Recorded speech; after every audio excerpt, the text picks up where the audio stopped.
Hello, today I would like to introduce to you the Orion 100C. Simplicity is an important factor in micro-welding. The Orion 100C gives you the features you need, but in a simple and accessible format. With a power range of 3 to 100 joules or watt-seconds, and a melt spot range of about 0.2 millimeters up to 2.5 millimeters, the 100C can complete most micro-welding jobs. The 100C also includes the Orion Tac Mode. This mode is used to make small, non-permanent welds to hold parts in place. The Orion 100C includes a small benchtop power supply, as you can see here, with a 5-inch full-color touchscreen display. All weld settings are adjusted right on this display. No knobs, no buttons, no dials. Included in the welder is a simple welding interface.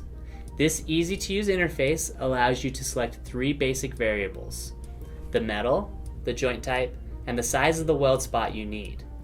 The 100C will then select the ideal weld settings for this application. This feature is awesome, so don't waste any time and learn more about the small, simple 100C and how it can boost your productivity.